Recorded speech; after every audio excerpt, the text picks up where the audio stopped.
All right, you guys know what it is at this point.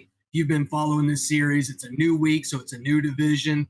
Brian, this week we're in the AFC East. Who are we talking about today? We're going to talk about the Patriots, who only did 4-13 last year. We talked about it, the Saints and the Panthers last year with their 5 wins and so on and so forth. Patriots are right down there with them, brother. They were not good. So Yeah, I think it's a little unfair for us because we had to deal with the GOAT, Tom Brady. And whereas neither one of us are fans of the AFC East, I had to put the jersey on. I had to get the Tom Brady on to record these videos because I respect so much. I truly believe he was the greatest quarterback of all time. And it's one of those things that it's like, it hasn't been that long that the Patriots have had to live without having the quarterback GOAT on roster. And yeah, they were 4-13 last year. I don't see it happening again that way for a very long time. Because if you think about the Patriots last year, they started off the season with Jacoby Brissett coming in. Head coach didn't last very long. Obviously, we're going to talk about that in this video. But you've got a new franchise quarterback in place. And I think the future is once again very bright for the New England Patriots. But that's what we're recording this video for. So 2024 offense was not good. Ranked 31st in the league, less than 300 yards a game. Obviously, you had a rookie quarterback part of the year. You had a pedestrian veteran for the first part of the year. They didn't move the ball well enough, and that's why they made some of the changes they did this offseason. Defense was a little bit better, 22nd, not great. I expect that to improve a little bit as well. Obviously, talk about some of the changes they've made. New head coach coming in, Mike Vrabel. This is somebody that his first 4 years as a head coach, he was leading the Tennessee Titans to the playoffs, even made an AFC championship game with Ryan Tannehill at quarterback. If he can do that with Tennessee, and we just saw how bad Tennessee looked, they had the number 1 overall pick this year.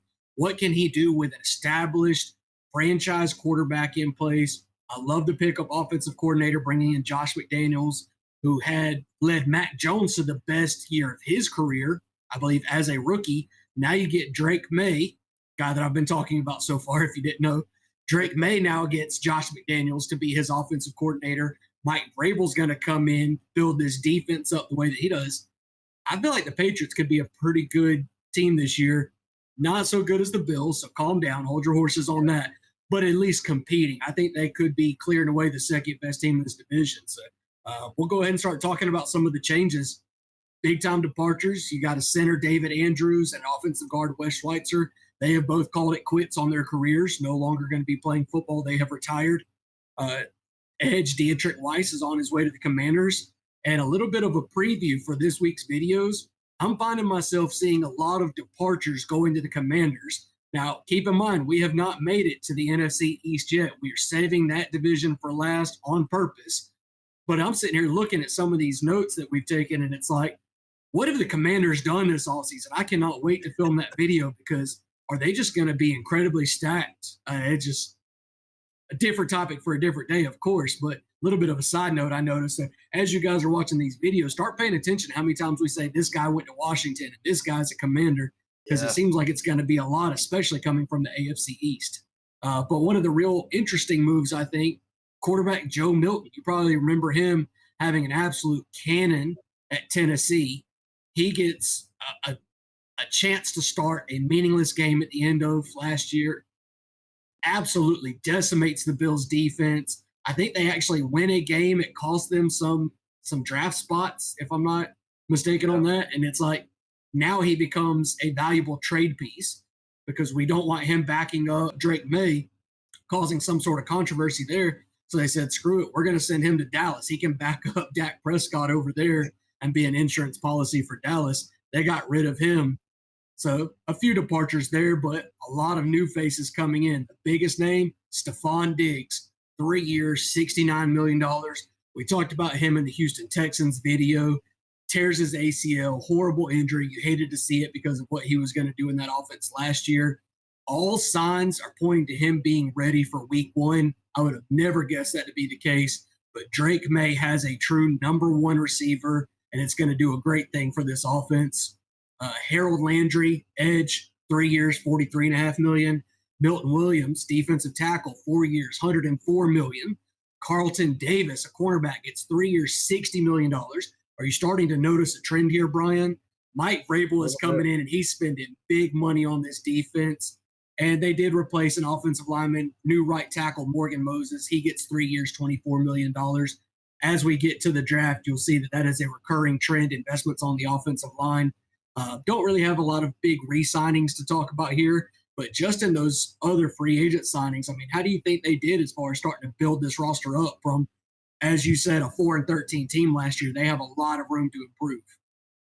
Yeah, it's almost like we're re-recording the Carolina Panthers video. We talked about that defense and how good we think it's going to be this year, and what a vast improvement that should be for Carolina. You're almost looking at kind of the same thing here. New coaching, new defensive pieces. Defense that needed improvement. 22nd. No, it's not 32nd, but it's not number one either. So, I think they've done a good job on this off season. Diggs, this kid, he's going to be incredible in this offense, I believe. I think he's going to show his true colors in the East. And, do I think they're going to beat out Buffalo? Probably not. But they're easily, they can move all the way up into second place, over the Jets and the Dolphins. Just my opinion. I fully expect that to happen as early as this year. I think the coaching is going to take a big step forward. I think the offense is going to take a big step forward. I can see the defense improving as well. And especially with some of these draft picks that they made, I think they're just going to be an all-around solid team. They're not going to be an easy out for anybody. So let's get into that draft. First round, they had the 4th overall pick. As expected, left tackle Will Campbell coming out of LSU. Absolute just technician. He's big, he's strong, he's got excellent technique. Day one starter at left tackle, no coaching necessary. I say that almost tongue in cheek. Obviously, every player needs coaching. There's going to be a little bit of a learning curve, but I don't expect him to be a liability in coverage either, not as a run blocker or a pass blocker. I think Drake May is going to feel very confident in having him being that blindside protector for him, allowing Morgan Moses to be the right tackle on the other side. We mentioned they lost a center and a guard to retirement, but they got those bookend tackles. We know how important that is for this offense and really every offense. These edge rushers have gotten so damn athletic, so good, so fast off the line. You've got to have good tackles or you're not going to be able to win. Keeping Drake May clean is going to be paramount for this team's success. And I think they did really good in investing in that offensive line. Fast forward to their 3rd round pick, Jared Wilson, center out of UGA.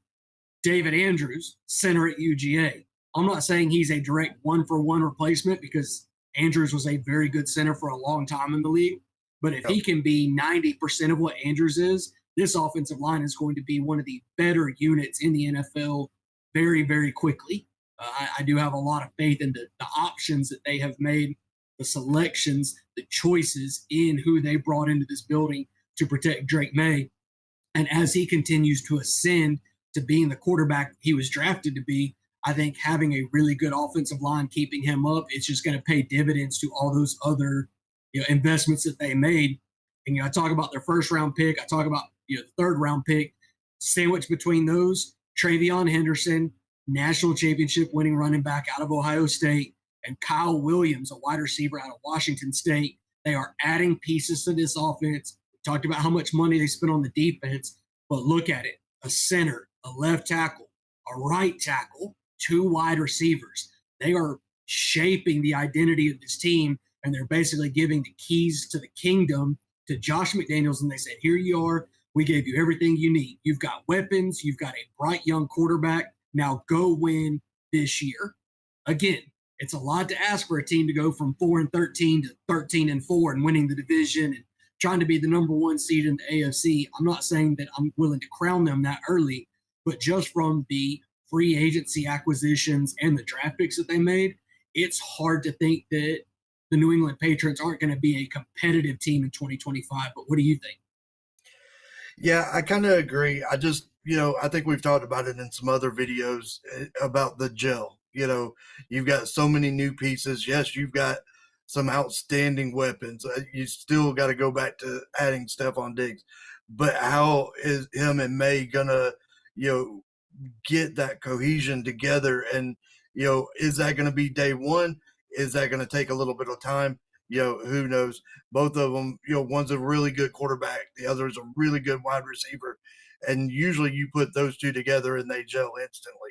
So, the Williams kid, how does he fit in? Is he your, wide receiver 3? I'm not sure exactly. Is he a 2?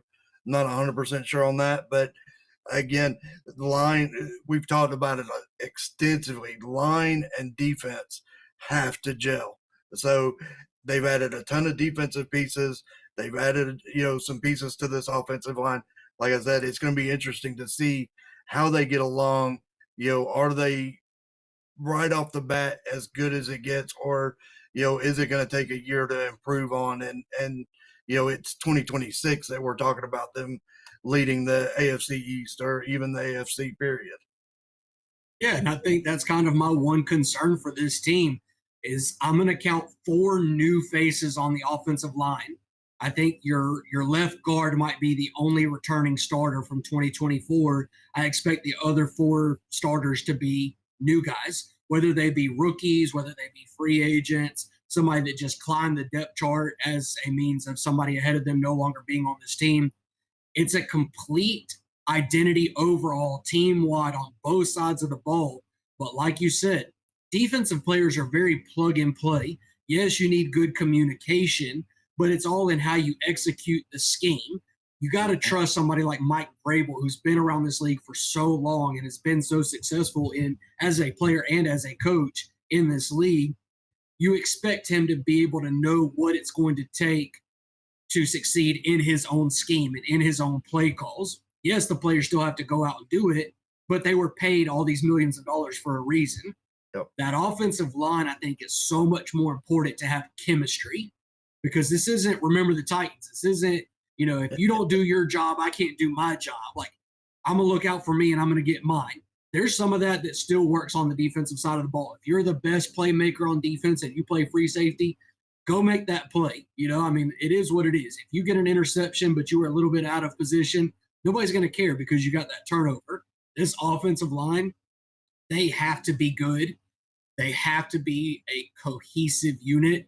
And that's one of the things that I worry about with this team, not having, yes, you've got veterans, but not having that long-standing, chemistry of playing alongside each other, where you've got one new guy and you can put him at left guard and you stick him between a center that's been there for 5 years and a left tackle that's been there for 7 years, and he's going to be okay. Those veterans are going to take care of him. Nope.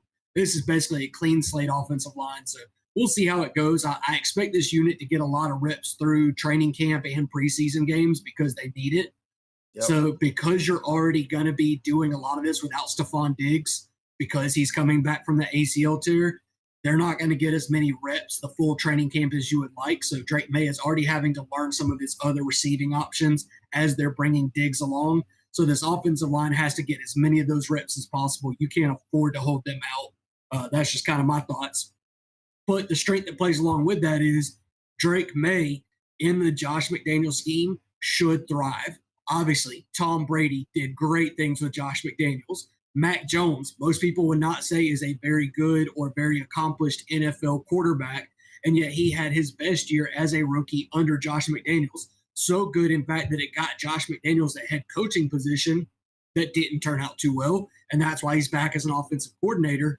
But I think that marriage between May and McDaniels is going to pay dividends to New England, and if McDaniels can get off the delusion that he is a head coach candidate, and he just says, nope, I'm going to be the New England offensive coordinator, I'm going to tie myself to Drake May, I think the Patriots can be a very good offense for a number of years. That being said, it is 1 year. Only so much can change from one season to the next. So I do have them with a winning record, finishing second in the AFC East. I've got them going 9-8, but I'm curious how you have them pegged for this year as far as win total goes.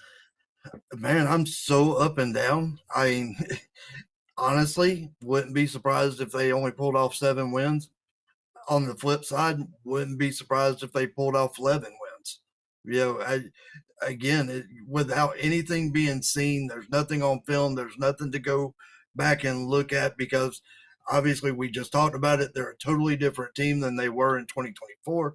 You know, it's hard to say, it's hard to peg. So I'm gonna have to go right there in the middle with you. You know, the 9-8, maybe 10-7. But like I said, I wouldn't be surprised if it was a little lower. Well, honestly, wouldn't be overly surprised if it was a little higher. So I think you're right on it.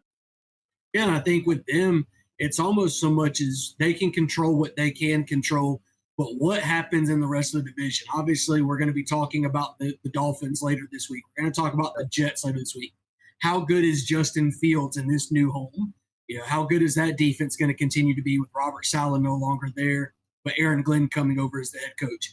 Look at Miami. They fall apart whenever Tua gets hurt, and he's one concussion away from potentially retiring just out of necessity. If Tua Tagovailoa gets injured and Zach Wilson has to come in, how much does that change the Dolphins team? And how many extra wins do the Patriots get if the Jets and Dolphins aren't able to stay competitive in this division? Because we already look at it as being a one-horse race. We pretty much think that it's Buffalo and everybody else. But the Patriots can distance themselves from the other two teams in this division and set themselves up to compete with the Bills as early as next year. I don't think either one of us sees them competing to win the division this year. Obviously, you never know. These games are played for a reason. But just from looking at the teams and as they stand right now, I think the Bills are still the obvious favorite, but I would not sleep on the Patriots to have a winning record in 2025 because I believe in the coaching staff that much to have a huge positive impact on the way this team plays football and the quality of product that we see on the field from them. Yep. Well, I think everybody's favorite part of the video is the fantasy. I know we're looking forward to it. That's coming up. I've ordered the trophy. I know we haven't talked a lot about our fantasy league. I don't even know that we've brought it up. Maybe in one video, White Widows is going to have a fantasy football league this year. We're asking for subscribers to join in with us and play along. And we do have a trophy. I thought it was going to be here today. Unfortunately, it's not. Hopefully it'll be here tomorrow. But that will go to the winner, no matter who it is, fan, subscriber, whoever wins, that's who gets it. So we'll see. Who do you have off the Patriots? Who do you want on your fantasy team? Couple of interesting names, and a lot of this depends on the league type that you play on. The obvious name is Stephon Diggs. If he can get back on the field week one, I don't really think, based off the caliber of receiver he is, we saw him in Minnesota. He was great. We saw him go to Buffalo and be great. He was on his way to being great in Houston last year with C.J. Stroud, and I think Drake May is a better passer than C.J. Stroud is. That might be a hot take for some fans out there. But I think Drake May is able to supply a number one receiver like Stephon Diggs. And if he can come out and be healthy, run the routes with the expertise that he does, and let Drake May continue to ascend as a quarterback, I think he could have a very good year as the unquestioned top target on this team.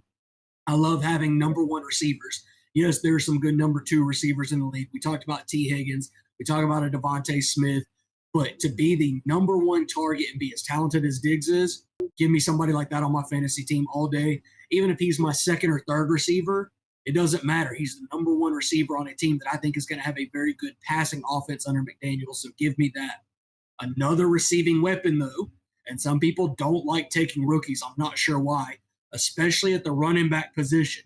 They are at their healthiest. They are at their most explosive as rookies. It does not take a long time for a running back to learn the position when he gets to the pros.